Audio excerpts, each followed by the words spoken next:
Vamos allá nosotros. This meeting is being recorded. Muy buenas tardes a todas y todos los lectores que hoy nos acompañan una tarde más en las presentaciones que, gracias a la Escuela de Letras de Extremadura, realiza la editora regional. Siempre nuestro agradecimiento va hacia la Escuela de Letras, una iniciativa que nos parece única de alguna manera, la posibilidad de que una región tan extensa como Extremadura, a quien le apetezca mejorar su competencia lectora y su expresión y compartir la lectura y sus inquietudes con otras personas, pueda hacerlo a través de los medios digitales, de manera que se eliminen de alguna manera las distancias. Quería, como siempre, agradecer a UPEX de forma personal a Rodrigo, que es nuestro técnico y que facilita todos los medios para que podamos realizar estas presentaciones, y al Plan de Fomento de la Lectura de Extremadura, que permite que se retransmita también a través de su cuenta de Facebook. Bien, pues nosotros, ya lo he dicho, somos lectores que venimos a charlar sobre un libro. Este libro, del que hoy vamos a hablar, 12 geranios en un balcón, con una cubierta muy bonita del diseñador gráfico Juan Luis López Espada, pertenece a la colección mayor de narrativa, que se llama Vinca per Vinca. Como saben, la editorial regional de Extremadura pertenece a la Consejería de Cultura, Turismo y Deportes de la Junta de Extremadura, es decir, es una editorial pública, perdón, la primavera. Y, bueno, pues desde hace 38, casi ya pronto 39 años, está entregada a realizar de alguna manera un correlato cultural, un correlato escrito de la historia de Extremadura y de alguna manera de la historia de España. Junto con nuestro mandato de rescatar el patrimonio humanístico, el otro mandato, nuestra otra vocación es la de proyectar el talento de las autoras y autores extremeños. Es el caso del libro que hoy nos trae y sobre todo del autor que hoy nos acompaña, que es Antonio Trinidad. Antonio Trinidad es, creo que aunque a él no le gustaría, creo que es un nombre muy conocido, sobre todo en los ámbitos vinculados a las letras, porque ha desarrollado como dos facetas profesionales o casi profesionales que lo han proyectado mucho. Una es laboral, es profesor, ha sido profesor en diferentes lugares de Europa, en escuelas europeas y en centros españoles en el exterior, y también ha trabajado en el Ministerio de Educación. Es una de las personas que más saben sobre leyes educativas en España, y también ha desarrollado una intensa trayectoria vinculada a la creación. Es autor primero de una tesis que explica uno de los matices más atractivos que tiene su personalidad. La tesis es Historia de la pintura portuguesa de 1800 a 1940 y de alguna manera explica por qué ese Antonio que aparece en la cubierta lleva una tilde a la portuguesa, porque Antonio tiene una fortísima vocación portuguesa y rayana. Tanto es así que en el año 2010 publicó la novela Tierra Raya, muy vinculada a esta inquietud. Pero me gustaría darle una trascendencia mayor a esa vocación, porque no es solamente una vocación por conocer Portugal y toda la cultura, la tan atractiva cultura portuguesa, porque, por ejemplo, Antonio, al margen de estas estancias laborales extensas en Europa, por ejemplo, es el director del documental Españoles en Casablanca, o ha sido también coeditor de una revista literaria que echamos mucho de menos, que es la revista trilingüe Manga Ancha. Es decir, que de alguna manera Antonio Trinidad ha desarrollado una fortísima vocación cosmopolita, de acercamiento y de conocimiento de otras culturas, de otras lenguas y de otras literaturas, lo que de alguna manera tiene bastante que ver con el asunto que trata esta novela, 12 geranios en un balcón, que es una novela que transcurre entre dos lugares, Bruselas, que él bien conoce, y Cáceres, y entre dos tiempos, una Bruselas cercana y un Cáceres que vive en la memoria y que es el Cáceres que conocimos en los años, aquellos que vivíamos o estudiábamos allí, en los años 80 y 90.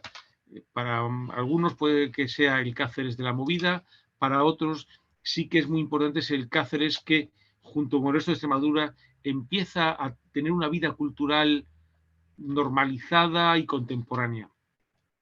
Entre esos dos tiempos y esos dos lugares, que de alguna manera son dos mundos, va a transcurrir pues la peripecia del protagonista, que se llama también Antonio.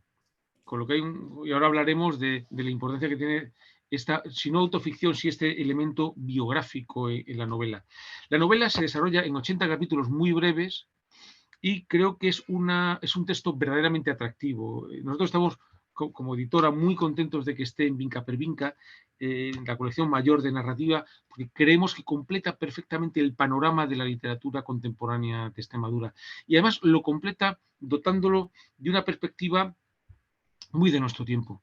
He hablado de la autoficción, creo que también es muy interesante la relectura del pasado desde el sosiego, y creo que también es muy interesante, no la comparación, pero sí en ocasiones el contraste entre la vida, bueno, la vida cosmopolita de una ciudad como Bruselas y, sin embargo, la novela de aprendizaje que se imparte la estancia y el tiempo en el que el protagonista está en Cáceres o vive o recuerda o de alguna manera siente el anhelo de haber pertenecido a ese tiempo. Bueno, pues para hablar de todo esto y de muchas más cosas, está aquí quien tiene que intervenir sobre todo, que es su autor, Antonio Trinidad, al que ya saludamos. Antonio, muy buenas tardes.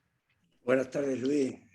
Primero, muchísimas gracias, eres tremendamente generoso en lo que dices y en el aprecio. La verdad, eso habría que restar un poquito a todo lo que has dicho porque es mucho y sobre todo creo que es mucho por lo que me aprecias, no por lo que de verdad. Pero muchas gracias, también muchas gracias a la Escuela de Letras, a Fomento la Lectura, a Rodrigo y a la gente que nos está viendo o que nos va a ver. Muchas gracias. Pues nada, de exageración ninguna, pero sí te invitaría a leer una página de la novela, Bueno. para ponernos un poco en ambiente. Bueno, voy a coger una página de la página 107, medio bueno, porque empiezo con un elogio a la lectura. ¿Te parece bien, Luis? Me parece perfecto. El elogio a la lectura, empiezo leyendo. El elogio a la lectura para mi madre era un aplauso interesado. Para ella el acto de leer no tenía valor si no iba acompañado de emplazamiento. Con el saber le pasaba algo parecido. Confundía conocimiento y utilidad. Decía, saber por saber, consuelo de tontos. Mi madre, en su ignorancia, asumió muy pronto que la lectura por la lectura era un ejercicio de onanismo. Le tenía la guerra declarada a las novelas. En cuanto me veía leyendo una, me atronaba con la máquina de escribir. No sé para qué compró tu padre, que en paz descanse, una máquina tan buena. Mi madre se pasó la vida venerando una Olimpia de oficina que mi padre había comprado de segunda mano como garantía para mi futuro antes de que yo aprendiera a andar. La colocó encima de la cómoda y le hizo una funda de ganchillo. Un día me matriculó sin mi consentimiento en unos cursos de dactilografía y taquigrafía que daban en una academia privada que había en la parte antigua, y eso nos costó un primer disgusto. Me planté, la reté. Si me obligas a ir a la academia, dejo el instituto. Y ella consiguió que le devolviesen el dinero del módulo de taquigrafía. A cambio, yo me comprometí a aprender a escribir a máquina, porque de lo contrario hubiéramos perdido el dinero de la matrícula, y llegué a dar 147 pulsaciones por minuto. Los primeros días, cuando llegaba de la academia, después de haber ido previamente al instituto, ella me estaba esperando con el vaso de leche con galletas en la bandeja y la Olimpia desenfundada encima de la mesa camilla. Me pedía que escribiera para ella. Yo tecleaba a mano izquierda A, S, D, E, F, G, A, S, D, F, G, A, S, D, F, G, y ella sonreía con la complacencia de estar escuchando el adagio de Albinoni. Bueno, podría seguir, pero yo creo que, ¿no? Fantástico. La verdad es que en fin, creo que has elegido un fragmento muy, muy, muy a propósito para lo que queremos, en fin, para motivar la lectura de esta novela. Y además has elegido un fragmento, Antonio, que quizá pueda compartir más de una de las personas que nos están viendo, y es esa memoria agradecida de la infancia a la familia, cuando esto ya hemos hablado, de alguna manera estamos manteniendo una conversación que se interrumpe un poco porque el lunes se presentó la novela en Cáceres, en la Feria del Libro, y también hablamos de esto, y Antonio señaló cómo es muy frecuente entre muchos de nosotros, los que estamos ya en una edad un poco madura, haber sido los primeros licenciados de nuestra familia, ¿verdad? Y un poco lo que tú estás contando. ¿Cómo te has enfrentado tú como narrador a esa memoria de la juventud y la infancia? Pues bueno, bueno, la memoria es fundamental, es fundamental para todo, eh, pero sobre todo para la creación. Yo creo que la memoria es un alimento continuo y además muy, muy fructífero, muy generoso. Entonces yo he afrontado esto desde la propia memoria, no digamos, no, quiero decir, embelleciendo en la medida que es literatura, y lo que me interesa es hacer literatura, eso está claro, pero también es una manera de revisitarla con cierto agradecimiento y a veces también con cierto descreimiento, ¿no? Pero sí que ha sido una manera de afrontar a través de afrontar este tiempo, ya te digo, con agradecimiento y también con una cierta relectura, ¿no? Con un bagaje que no tiene nada que ver con el niño de entonces, pero que es fruto del niño de entonces, claro.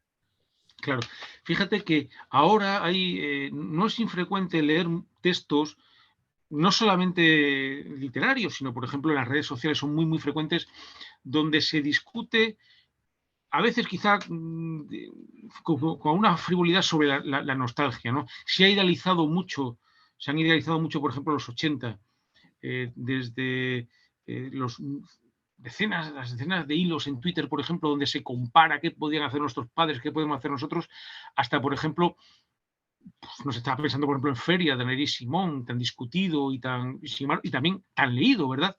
¿Cómo te has enfrentado tú a los riesgos o los peligros de la nostalgia? Quizá mira, yo ya te lo he contado alguna vez, tenía cierta necesidad de volver para entenderme, también para entender el tiempo aquel, pero huyo digamos, de una nostalgia que adorna y adormece, ¿no? Quería un cierto, revisitarla desde un bagaje que tengo ahora y que se lo debo al entonces, pero también como una manera de conocimiento, de aproximación. Y me parece que lo mejor para eso era la literatura. Pero no lo hago desde una nostalgia embellecedora ni agradecida, si lo que embellece algo es el lenguaje literario, no mi memoria, ¿no? No, por eso, aunque juego con la autoficción, no me gustan ni los creadores que se sienten hiperprotagonistas, ¿verdad? Esta especie de periodista golfo, de lector. No me interesaba eso, ni tampoco me interesa, digamos, el ajustar cuentas con el pasado, porque ya la edad que uno tiene, andar ajustando cuentas con el pasado me parece como una cosa así, como muy adolescente, ¿no? Entonces sí me interesaba mucho afrontar la memoria, el tema de la memoria, volver a ver lo que yo viví con el tiempo de ahora y el Antonio que es de ahora, y buscar también explicaciones de lo que había entonces, pero sin sin ninguna exaltación, no tengo particular, no pienso que el paraíso sea la infancia, no. El paraíso, si acaso, está para mí, creo que está en la literatura, pero nunca en la infancia, ¿no? Sin embargo, estarás de acuerdo en que alguien que te conozca y que haga tiempo que no te ve, que entre en una librería, lo que pronto nos da la oportunidad de recordar que el libro está distribuido en las librerías tanto extremeñas como de toda España y en Internet. Alguien que te conozca, ojea el libro y empieza leyendo que es alguien que ha dado clase en Bruselas, es profesor, que ha estudiado en la Facultad de Filosofía y Letras de la Universidad de Extremadura de Cáceres en los años 80, y que ese protagonista se llama Antonio, puede pensar que te has quedado en el paro. Es decir, puede confundir, eso es una broma, pero sí que puede confundir la biografía con la autoficción y con el personaje.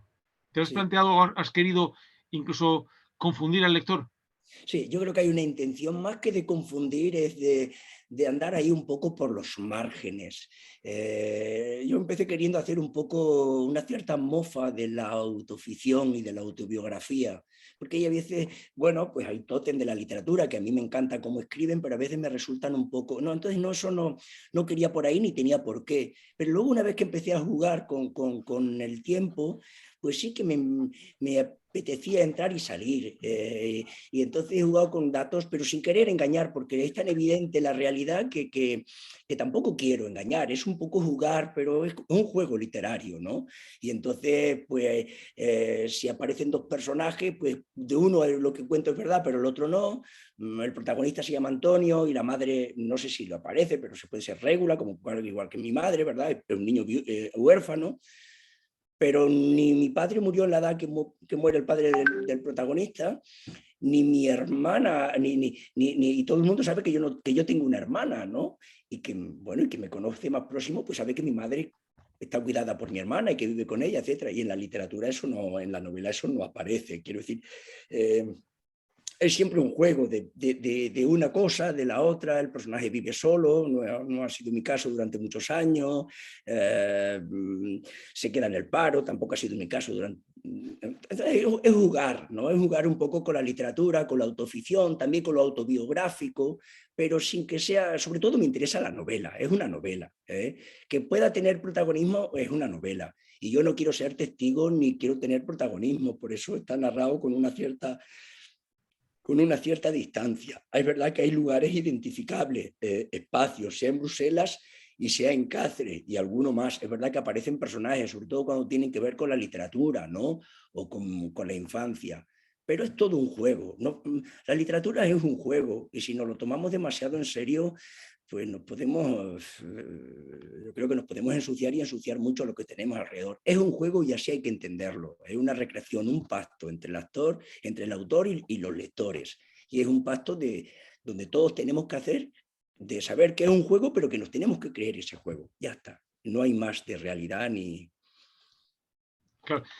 Un juego en el que tú has querido de alguna manera bombardear al lector con capítulos muy cortos, bastante cortos, muchos, ¿verdad? En los que le ofreces permanentemente una especie de sucesión de imágenes en los que en ocasiones hay continuidad, en otras muchas no, también, ¿verdad?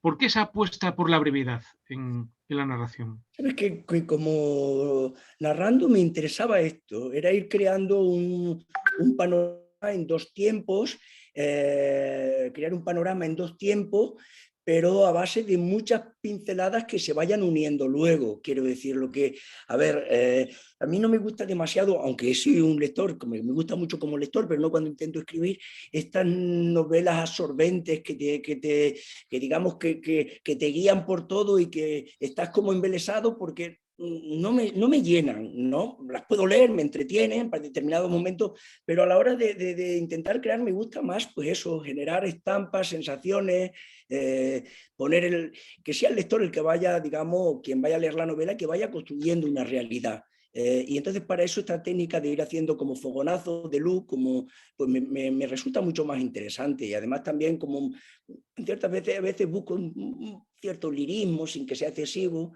porque eso también me da mucho reparo, y para esto creo que es mejor los capitulitos cortos, donde uno sigue la novela si te apetece leerla, y si no, pues te paras cuando te da la gana. Quiero decir que es como darle este margen al lector, ¿no? Yo creo que un lector hoy, con todo lo que hay publicado y lo bueno que se publica, si llevas leyendo 40 páginas y eso no te atrapa, pues yo creo que hay que dejarlo, ¿no? Que era una cosa que yo nunca hacía antes, porque me parecía que estaba cometiendo un sacrilegio, ¿verdad? Pues no, y esta es una manera de facilitar eso, que uno se siente con curiosidad, que siga, que no, pues ya, eso es un poco lo que hay detrás, Luis. ¿Qué tenía de especial el Cáceres de los años 80 y la Facultad de Filosofía y Letras? Que Bueno, es el momento en el que de alguna manera vive mentalmente el personaje. para mí tenía el que estaba allí. Yo estaba en Cáceres en ese tiempo y lo viví. Y también es el despertar. Es un mundo que me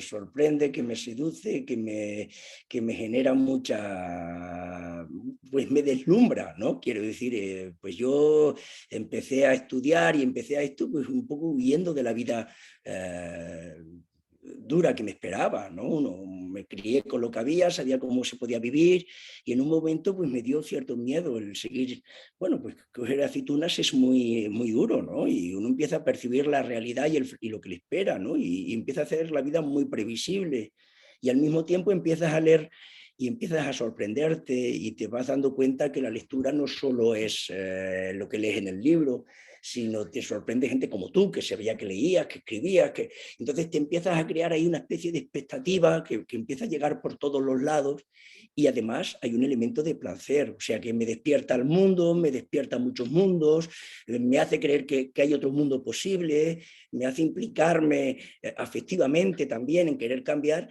y claro, pues el espacio conocido me iba quedando lejos y también iba generándome una cierta insatisfacción porque me estaba convirtiendo también un poco en un desclasado, con lo cual eso ahí me generaba un cierto desclasado, no económico, pero sí, digamos,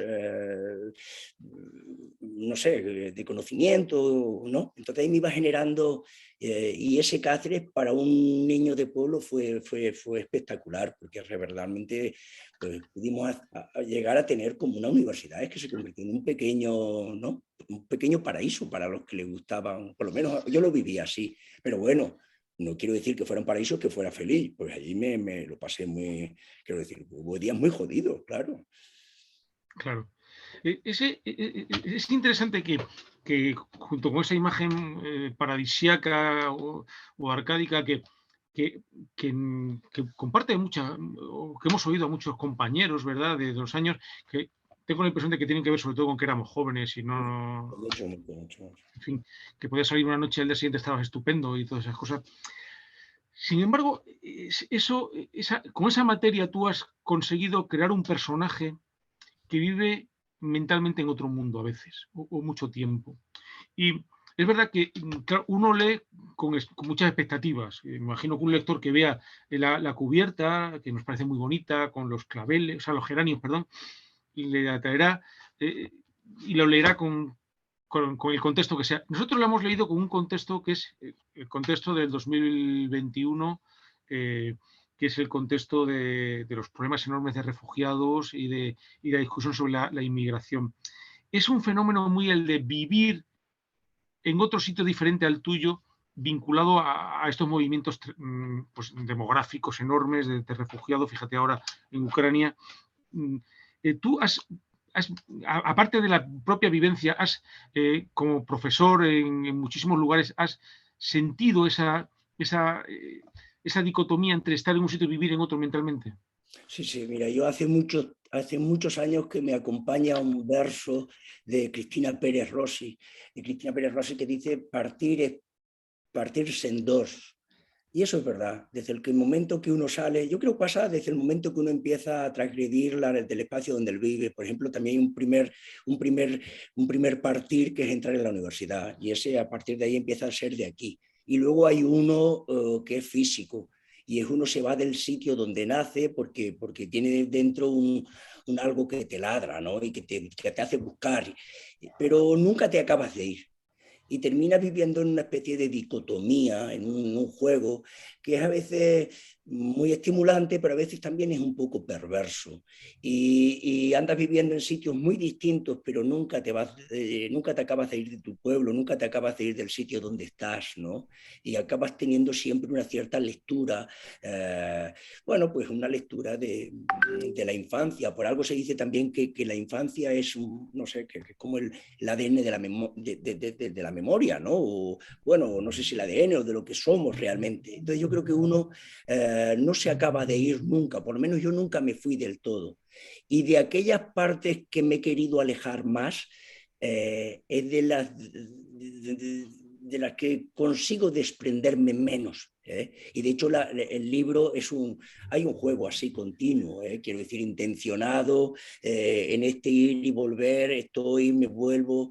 Es la duda del personaje que está continuamente engañando, parece, ¿no? Y al final, bueno, pues no vamos a desencadenar, pero hay este juego continuo, ¿no? Yo creo que sí, y más los de una generación como la nuestra, que se crió con unos principios, que se empeñó en cambiarlos, que vive con otros, y que una vez que ya, digamos, tiene los otros, empieza a replantearse si realmente tanto cambio,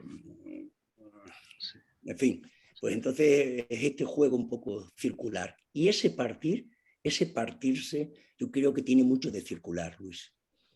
Y por eso en la novela indirectamente aparecen estos personajes. Estamos en la guerra de Ucrania, pero el concepto de Ucrania está en la novela, aparece la Ucrania de un poquito de antes. Hay alusiones veladas a la inmigración, así uno tiene derecho a quejarse con lo que hay, pero claro, no me interesa hacer, digamos, periodismo. Está todo muy, o yo lo he querido, no sé si lo he conseguido, pero que sea de manera sutil, ¿no? Pero está este continuo en la novela, Luis. Bueno, la novela, la verdad es que está llena de matices, está llena tiene una enorme densidad de lecturas. Yo creo que es realmente recomendable para un espectro muy amplio de lectores, porque junto con estos aspectos un poco más visibles, como hemos hablado de los lugares, de los tiempos, del personaje, hay otros muchos hilos que se van trenzando, como por ejemplo un hilo muy contemporáneo, que es el de la salud mental. Llevamos más de un año discutiendo en España sobre qué partes, y más después de la pandemia, qué partes de la sociedad de los cuidados hemos descuidado. Y una era la salud mental. Y ese tema aparece de hecho es un tema radical en la novela, es decir, el protagonista tiene una depresión, además creo que se llaman exógenas, ha quedado en el paro y está en unas circunstancias terribles, ¿no? A mí me parece muy interesante que ese hilo esté trenzado con el resto de la novela y que te hayas atrevido a tocarlo, la verdad. Y a mí me parece que era fundamental. La novela, afortunadamente, quiero decir, una de las cosas que ha traído la pandemia ha sido a repensarnos. La novela está escrita antes de la pandemia, pero era un tema que para cualquier persona medianamente sensible tenía que percibirse. Y no solo el tema de la salud mental, sino el tabú que había, que había y que aún hay en torno a la salud mental. En el Congreso de los Diputados vimos como alguien aludía a ella y alguien se reía, ¿no? Pero es que eso es un poco el reflejo social, ¿no? Es que el tema de la salud mental es un tema de esconderlo, de apartarlo. Y yo me parece que no se debe apartar y que no se debe esconder. Y el personaje está viviendo en esa dificultad, ¿no? Y de hecho, en esa dificultad, porque no es fácil, es un sufrimiento que digamos, que condena doblemente, ¿no? Te condena porque es sufrimiento y nadie de los que sufre ni de los que toman determinadas decisiones en su vida lo hacen porque quieran morir, sino porque quieren dejar de sufrir, pero además es que tienes que hacerlo como desde el silencio o desde el aprobio, ¿no? Yo creo que son cosas que tenemos que realmente cambiar y que además no es una moda, porque se quiere vender ahora como es una moda, ¿no? Yo creo que es una raíz, está en todo el mundo y no es tampoco una cuestión que también con cierto desprestigio, parece que es ahora de ahora, ¿verdad? O una cosa de adolescentes, de jóvenes. ¿Cómo están las generaciones de nuestras madres? Solo que nos hemos acostumbrado ya ahí como una letanía, parece que se medican porque quieren, ¿no? Qué barbaridad, qué barbaridad. Sí, pero yo creo que ese tema es un tema que particularmente a mí me toca, la verdad. Sí, además es una muestra de la profundidad de muchas de las páginas de esta novela y creo que de alguna manera de la permanencia que va a tener el texto, que yo me alegro. Oye, te quería invitar a que selecciones otro texto mientras mientras tú lo haces. Busco otra parte. Con la confianza que tenemos, Sí. contar una anécdota del lunes, cuando presentamos la novela. Hay muchos personajes del mundo de la cultura extremeña, contados presentes con su nombre, apellido, con sus obras, y uno de esos personajes importantes de la cultura extremeña, que además le queremos mucho, muchos, estuvo esperando mucho rato a que Antonio firmase ejemplares para echarle en cara que la novela parecía que él había dado una chapa de 2 horas cuando Sí, sí. nunca lo habría hecho, que seguramente habría sido menos tiempo. Sí, sí. No, Me no, no, pareció muy divertida lo esa digo, lo anécdota. digo, lo digo ahora porque fue para mí una cosa gratísima. Fue una cosa gratísima, es verdad que yo guardo en la memoria y ahí luego un poco lo pienso, ¿no? Es que es falso, es que el personaje al revés, quiero decir, ahí está un poco el juego y la trampa, yo no creo que pudiera hacer, yo es verdad que quedé deslumbrado, cuento la anécdota, hasta podría leerla, no lo sé, pero no, ahora no sabría muy bien dónde está, supongo que no es inconveniente dar los nombres, ¿verdad? De Pitti y de Esteban Cortijo, que es un escritor, un filósofo extremeño, un hombre con una gran trayectoria y con mucha implicación en la educación y muy comprometido, y que el azar, y eso es un dato biográfico, coincidimos en un hospital porque nos operaron a los dos de apendicitis y coincidimos con una cama enfrente de la otra, con lo cual fuimos compañeros de habitación, pero yo tenía, pues no sé, 14 años a lo mejor, aunque la novela parezca que tengo otra edad, y él ya era profesor de instituto, y a mí me llamó la atención aquel hombre, solo deduje, pero no porque me lo contara, que estaba haciendo la tesis doctoral, o por entonces creo, sobre Rosso de Luna, y sobre todo quedé impactado por Pitti, su mujer, porque me pareció una mujer dulcísima, me encantó aquella. Entonces, no sé, ha quedado en la memoria la estampa de ella, ¿verdad? Porque me resultó como una bocanada de aire fresco cuando entraba en la habitación, ¿verdad? Y pasó allí tiempo. Y entonces yo tenía cierto deseo de recrear esta sensación, ¿verdad? Pero era sobre todo recrear la imagen que yo tenía de esta mujer, ¿verdad? De que era entonces una chica joven. Pero yo ya no sabía si ellos seguían juntos, yo retuve los dos nombres, y luego a Esteban le seguí la pista, pero a ella. Y bueno, pues quise meterlo ahí en la novela y no quise, en este caso no quise camuflar los nombres porque me apetecía. Pero claro, Esteban queda un poco damnificado porque tengo digamos, como autor el deseo de saltar a Pitti y claro, no me di cuenta que el body, que el contrapeso de Esteban queda un poco... Y tenía razón, ¿eh? Cuando él me venía a decir, yo dudo que te hablara a ti 2 horas, es que no me habló nunca 2 horas, ni era un hombre serio. Pero ahí es donde está la trampa de la creación, ¿no? Es que yo no soy fiel no soy fiel a la realidad, no me interesa me interesa escribir una novela, no una crónica, no quiero narrar el Cáceres de entonces, porque habrá cosas que son verdad, pero está llena de mentiras. Si queremos coger el ambiente, pues quizás sirva, pero solo una ambientación, que no se fienden.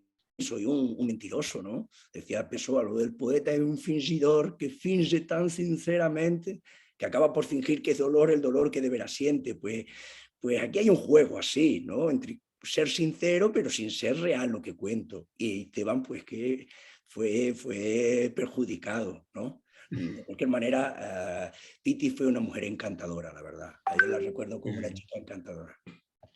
Pues vamos a leer y ya Bueno, cambiamos un poco de tercio. no sé qué iba... Bueno, puedo leer un poco. Si hubiera encontrado este trocito, lo podía haber leído, pero como soy tan... No sé dónde está, con lo cual... no sé si voy a perder... sobre todo por homenaje a ellos lo leería, pero no sé ahora dónde está, en qué página está. Bueno, luego si aparece lo leo más adelante. Voy a leer entonces otro poquito, porque por jugar un poquito también con Extremadura y estoy hablando de uno de los personajes y hablo un poquito de la literatura. Aquí hablo de un libro de Chenov, que se llama Correr, y dice, bueno, pero yo estoy todavía, es un personaje que se sube en un café en Bruselas y bueno, una especie de delirio, pero yo estoy todavía de este lado y no puedo hacer eso, no puedo subirme a una mesa en un café, en un pilote de la plaza, arengar a una multitud de piedras, y sin embargo, es cierto que cuando leí Correr, pensé en él, me refiero a un personaje de la novela, porque para mí él era un ser superior, un portento de la naturaleza, una obra de arte. Aquella tarde en Cáceres de tormenta, por ejemplo, siguió declamando a voces con el folio delante. a veces de memoria, mojados, se quitó los pantalones, se subió, le ayudamos a un volardo y allí, bajo el arco de la estrella, en calzoncillos, con los brazos en cruz, con nosotros delante, los tres mojados, ya sin papel, a voces, frente a la plaza. Es probable que ahora, en este preciso instante, por las calles frías y tristes de una ciudad con puentes a orillas del Biela, de un pueblo minero de los Cárpatos, tres muchachos como nosotros, a gritos, limpios como una mirada al mundo antes de las letras, estén soñando con ser felices y también en sus bocas abiertas arda la inocencia. Dijo aquello y se hizo el silencio. Se calló él y nosotros seguimos estándolo. Detrás de él, por las escalinatas de la Plaza Mayor, por entre los coches, él descalzo, en calzoncillos, Mar con sus pantalones y sus zapatillas en la mano.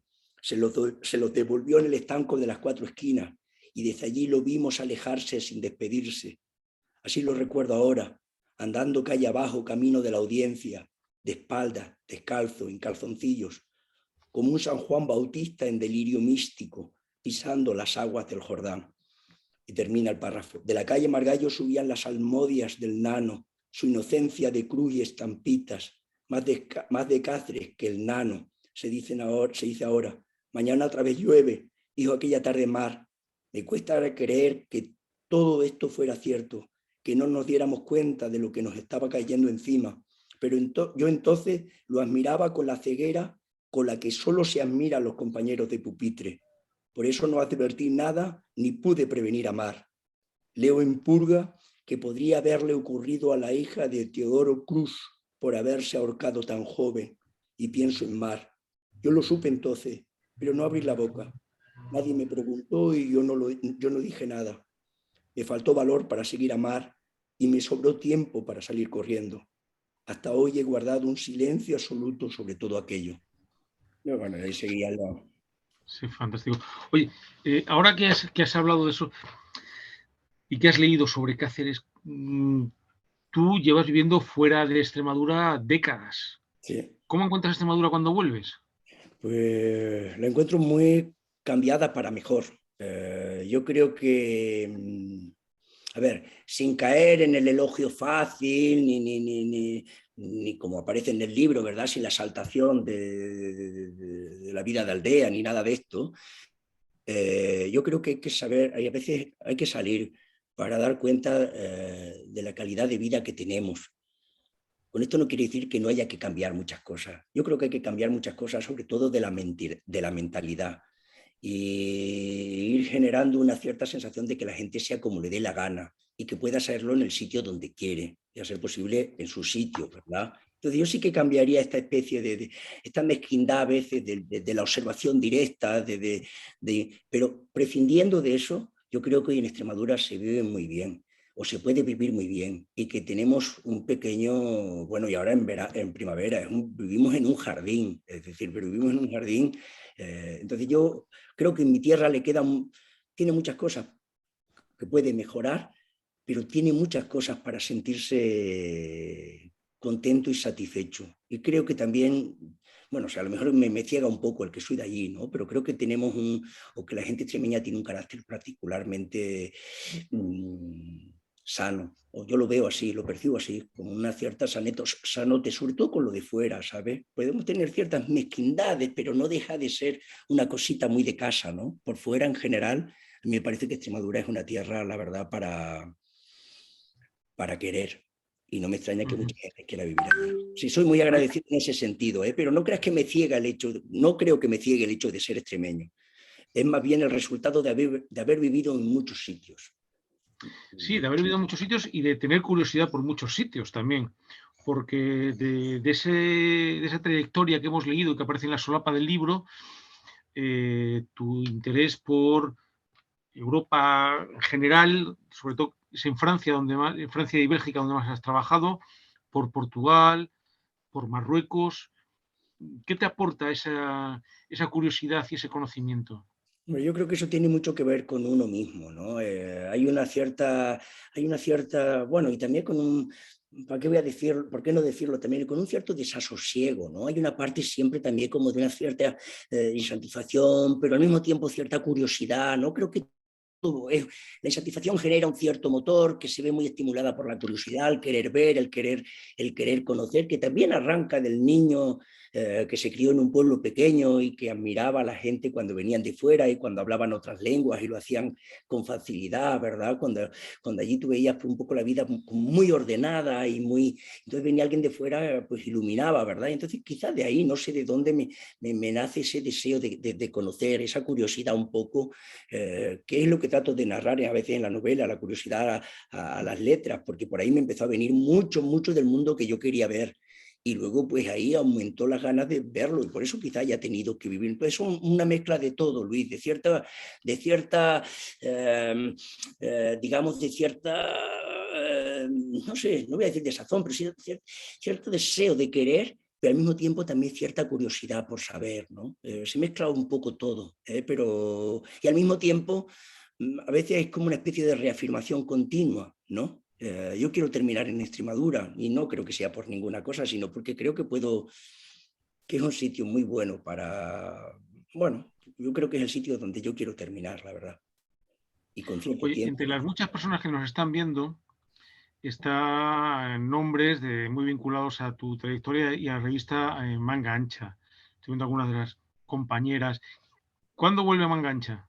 Pero alguna vez lo hemos pensado. Lo que pasa, Luis, que aquel fue un proyecto de, bueno, pues un poco como éramos, bueno, fue un proyecto personal donde, bueno, contábamos con subvención de ningún tipo, más que con nuestro esfuerzo, ¿verdad? Y era mucho esfuerzo porque nos juntamos un grupo de 8 o 10 personas y teníamos que traducir del francés al árabe, del árabe al castellano, a veces ni siquiera, a veces era de la Masig, por ejemplo. Y entonces pues era como mucho dedicación y fue muy bonito porque ahora parece que es una tontería, pero yo creo que de las primeras gente que tradujo a Ricardo, por ejemplo, a M. Tavares, fuimos nosotros, ¿no? Bueno, incluso a más gente, ¿no? Quiero decir que era un estar como muy atento y a lo que se hacía en Portugal, a lo que se hacía en Marruecos, creo hay una sinergia de cariño y luego había un trasfondo muy ingenuo también nuestra parte, ¿no? Fuera por los compañeros Filomena Alves desde Portugal, Saí o Hassan desde Marruecos, Milita, Terita, bueno, y más Bea, etcétera, y más gente desde, ¿no? Por como querer hacer, no sé, aunque te parezca una cosa como para casi de querer cambiar el mundo, de pensar que había que tender puentes entre Marruecos, Portugal y España. Había un deseo como de dar a conocer, ¿no? Pero fíjate que... pero fue un proyecto bonito. A mí no me importaría retomarlo, pero creo que no sé si ahora estamos en condiciones de volver a hacerlo y de sacar más números. Pero disfrutamos mucho y trabajamos mucho, la verdad. Y ahí me di cuenta de lo tremendamente difícil y el enorme mérito que tienen los traductores. Claro, claro. Yo creo que sí que debéis de animaros, pero bueno. Oye, no vamos a. Estamos normalmente como 40 o 45 Muy bien, muy minutos, bien, muy bien, muy estamos bien. ya por ahí, pero no podemos dejar de preguntarte por un tema en el que eres experto y que está muy vinculado a cultura, que es educación. Muy bien. Tú no solo conoces de forma práctica, sino que además has contribuido incluso a la legislación. Eh, ¿cuál es el camino para la enseñanza de la literatura ahora?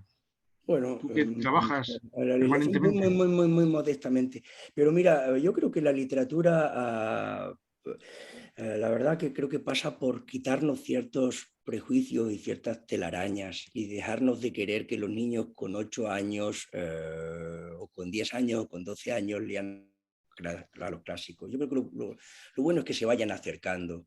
Entonces yo ahí soy un poco, en fin, me da mucha pereza cierto tipo de compañeros, ¿verdad? Que ponen especial empeño bueno, en los suspensos o en que se lea determinada gente y se nos nos metemos mucho en el programa, en los programas y se nos olvida, en fin, pues el afecto que tiene que ir cargado, la enseñanza tiene que ir cargada de afecto, de conocimiento, de un cierto, en fin, Creo que tenemos todavía demasiado dentro, la letra con sangre entra, y eso es una barbaridad. La letra no entra con sangre, y te ponen a hablar del pasado y no se dan cuenta qué porcentaje tan reducido llegaba a donde llegaba, y durante cuánto tiempo ese tipo de enseñanza ha sido en realidad una barrera de clase, ¿no? Yo creo que hay que buscar una manera mucho más fácil. Lo importante es que se lea, que se entienda.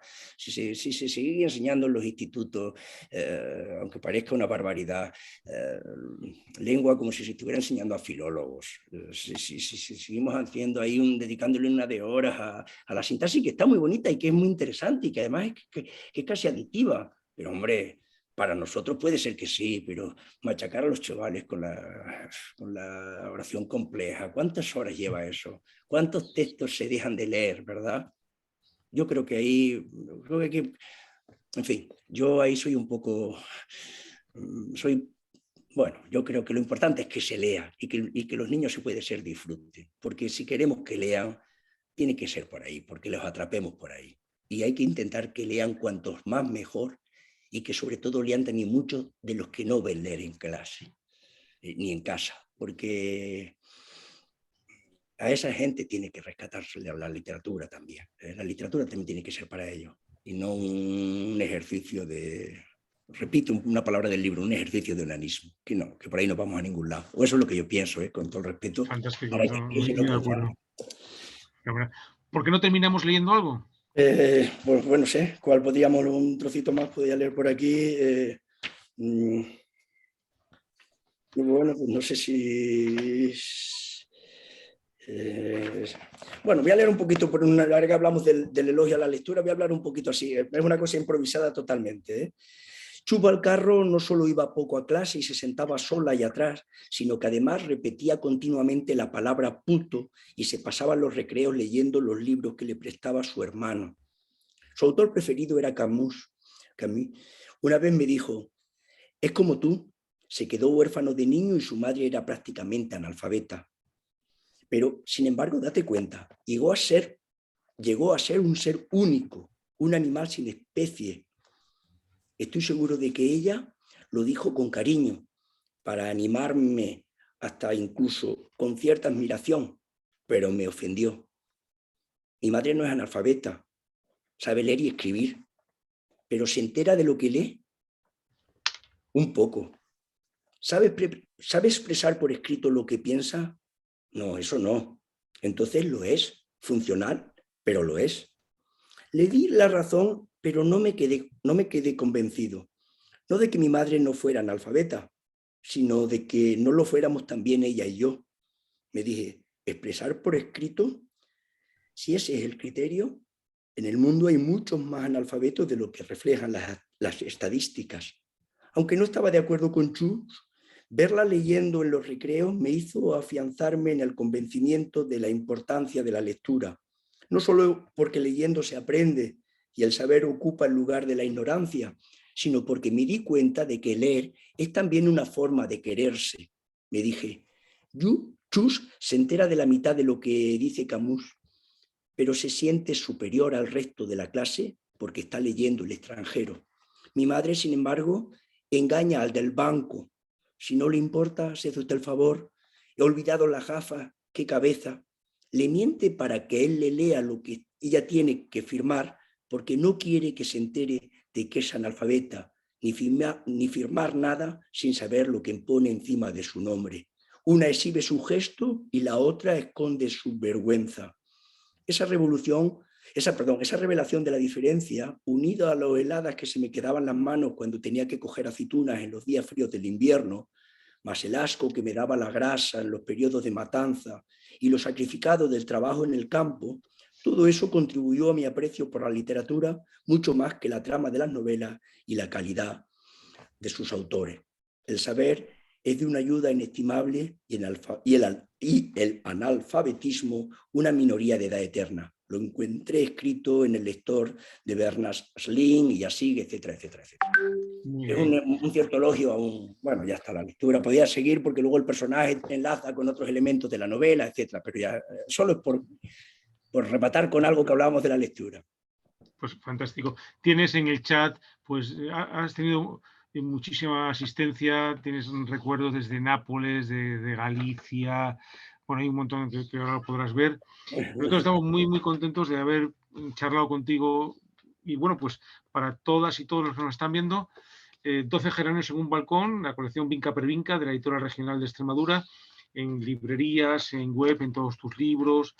Y bueno, pues con ese agradecimiento a UPEX, al Plan de Fomento y a nuestro compañero Rodrigo, nos citamos para el próximo jueves. El próximo jueves cambiamos un poco porque se trata de la presentación de un nuevo volumen, un nuevo título, mejor dicho, de la colección digital Orbital, una colección gratuita en la que, bueno, pues queremos ofrecer los títulos y los nombres que están orbitando a nuestro alrededor, y en este caso será un texto de Carmen Ibarlucea que se llama 37 días, diario literario de una radioterapia. Como todos los textos de Orbital, esa misma tarde estará a disposición de todo el mundo de forma gratuita y viral, y estará también en el repositorio de Biblio para toda España. Pues, Antonio, muchísimas gracias. Muchísimas Gracias gracias, a Luis. todas. Comparto lo que has dicho tú, el mismo agradecimiento a la misma gente. Yo también a quien nos está escuchando, la verdad, con mucho cariño, pues son gente a la que quiero y a la que quiero mucho. Y muchas gracias a ti, Luis, que has hecho posible que aparezca 12 geranios en un balcón. Muchas gracias, Luis. Gracias a ti. Pues muchas gracias a todos. Hasta el próximo jueves. Gracias. Gracias.